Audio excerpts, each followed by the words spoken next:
पूर्व सांसद रेवती रमन की राजनीति का इंतजार, भाजपा में जाने की अटकलें तेज। नमस्कार, मैं हूं अंजलि और आप देख रहे हैं यूपी न्यूज 24।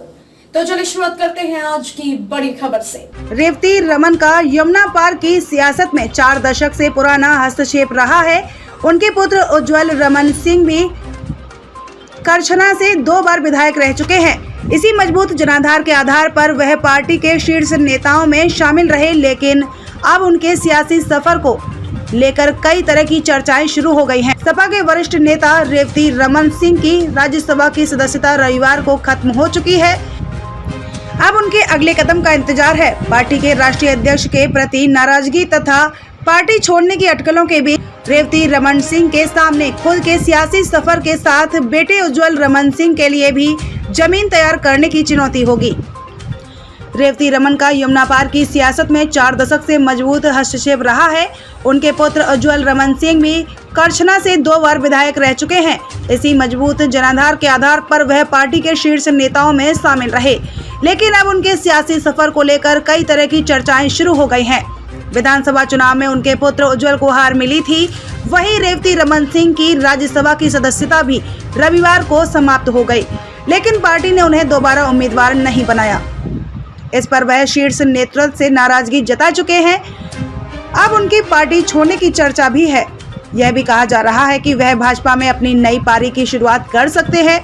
विधानसभा चुनाव से पहले भी इस तरह की चर्चा रही तथा उन्होंने भाजपा के वरिष्ठ नेताओं से बात की थी। ऐसे में अब राज्यसभा का उनका कार्यकाल खत्म होने के बाद इस तरह की चर्चा फिर शुरू हो गई है। हालांकि उन्होंने अपने पत्ते अभी नहीं खोले हैं। उनका सिर्फ इतना कहना है कि समर्थकों की राय जानने के बाद ही वह कोई कदम उठाएंगे। हालांकि भाजपा में रेवती रमन एवं उज्जवल रमन का किसी तरह से स्वागत होगा, यह सांसद डॉक्टर रीता बहुगुणा जोशी, केशरी देवी पटेल समेत यमुना पार के भाजपा के अन्य वरिष्ठ नेताओं के रुख से तय होगा। संगठन में जगह बनाने के लिए सपा में जोड़तोड़ शुरू हो गई है। विधानसभा चुनाव के नतीजों की समीक्षा के बाद पार्टी ने सभी इकाइयों को भंग कर दिया है। चूंकि इसी वर्ष अक्टूबर-नवंबर में नगर निकाय चुनाव संभावित है, इसे देखते हुए 1 महीने के भीतर सभी इकाइयों के गठन की बात भी कही जा रही है। पार्टी के एक वरिष्ठ नेता का कहना है कि इसके लिए स्थानीय स्तर के नेताओं के बायोडाटा एवं क्षेत्र में सक्रियता की बाबत रिपोर्ट तैयार की जा रही है।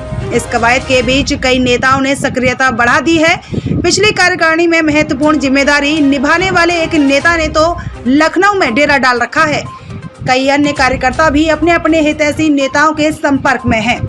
खबरों में अब तक लिए बस इतना ही। मिलते हैं फिर ऐसी ही बड़ी खबर के साथ। तब तक के लिए नमस्कार और देखते रहिए यूपी न्यूज 24।